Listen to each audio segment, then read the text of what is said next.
When I was younger, I would frequently partake in late night feasts of biscuits, crisps and fizzy drinks. Although I didn't realise it at the time, looking back on my behaviour, I now see this as a form of emotional eating. Perhaps this is a behaviour you recognise in yourself, or maybe something you see in those you care about. Emotional eating can lead to unplanned weight gain, increasing our risk of poor health from conditions such as type 2 diabetes and cardiovascular disease. If we feel ashamed or embarrassed by the way our bodies look due to this weight gain, emotional eating can form a destructive spiral, causing further eating episodes in an attempt to self-soothe. You may be wondering why you do this and how best to manage it. Rest assured, there are many evidence-based strategies available to help people manage emotional eating. In this video, we'll go through some of these together.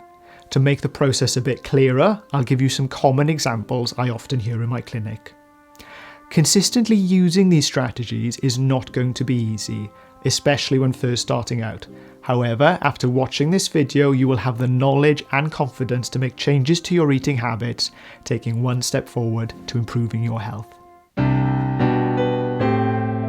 Hi, I'm Robert. I'm a registered dietitian specialising in chronic conditions. I translate the science of health, nutrition and performance into practical guidance to help you live a healthier and happier life. So what is emotional eating? Emotional eating typically revolves around using food as a means to cope with difficult emotions such as sadness, anger or frustration. As the term suggests, physical hunger plays very little part in this reason for eating. So how do we tell the difference between emotional eating and physical hunger? For most people, emotional hunger will develop suddenly and not be connected to a mealtime.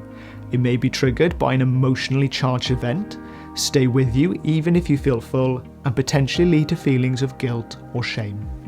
In contrast to these, physical hunger builds gradually and has physical signs such as tummy rumbling. It is based on meal timing and will be satisfied by eating and goes away once satisfied. By learning to tell the difference between these two types of hunger, we can implement the appropriate response. One of the first steps to managing emotional eating is to recognise which emotions you tend to use it in response to. Let's grab a sheet of paper and pen and go through these together. Here are 3 examples we'll use throughout this exercise. I feel stressed. I'm having a hard time at work. I feel angry. I just had an argument with my partner. I feel lonely or sad. I have no one to talk to. Next, let's try and identify when and where and with whom this happens. After lunch, in work with my boss. After work, in the house with my partner.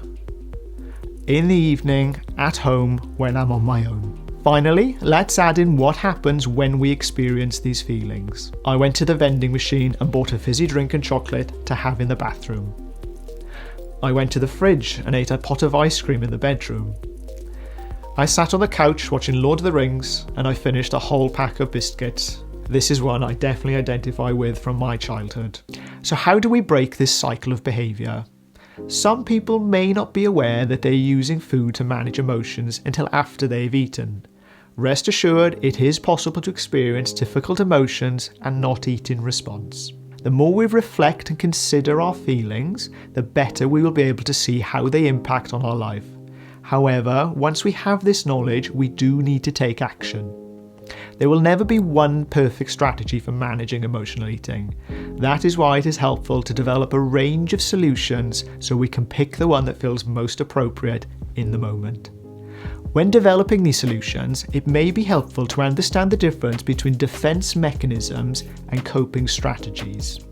Defense mechanisms tend to be unconscious decisions we make in response to a stressful situation. They can be helpful or a hindrance to our long-term happiness. For example, denial is a very common defense mechanism in response to an accusation. In contrast, a coping mechanism is based on logic and helps us deal with a stressful event in the moment without detracting from our quality of life. An important step in developing more coping strategies is to clearly identify how emotional eating makes you feel across multiple points in time. Ask yourself, does it make me feel better in the moment?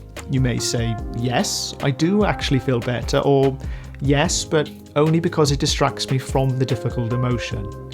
If so, how long does this last? For many, the relief this brings is very short, maybe only a few minutes at best. How do you feel after overeating? There may now be new emotions that you are dealing with. These could include guilt, shame, frustration, or disappointment. Finally, does it help with your health or weight goals? This is likely to be a no for most people. At this point, we are just looking to acknowledge the behaviour for what it is, an unhelpful defence mechanism in response to difficult emotions that often leads to further negative emotions. Let's make a plan for success. What are some potential alternative coping strategies we can use to help deal with these difficult emotions? We can manage stress by communicating our concerns, asking for help, writing down our feelings as a way to express them, and using breathing or meditation exercises both inside and outside of work. For anger, we can reflect on what may be leading to the argument. If you and your partner are both tired from work, consider if there's a better time to discuss things. If you feel this can't be avoided, perhaps going for a short walk instead of eating would be a good coping strategy. And for sadness, we can check if there are any groups or community activities we can join as a positive distraction. Perhaps if you struggle with snacking, consider if you're eating enough for your evening meal. If not, this may lead to you feeling peckish in the night. It may also be better to avoid storing these types of foods in the house to remove the temptation. Overcoming emotional eating is not always easy, and it can take multiple attempts to find coping strategies that work for you. By monitoring what has and hasn't worked for you, you will be able to generate a list of go-to behaviours that you can rely on to deal with difficult emotions. You could do this by keeping a journal and recording times when you have felt these emotions, noting what you did in response to it and how well it worked. Over time, you will develop a range of strategies for dealing with difficult emotions. It is okay if these do not always work, but we do need to start somewhere. As a general rule, I would encourage you to express your emotions, not eat them. If you want to cry, cry. If you want to shout, then shout. And if you want to laugh, then you know what to do.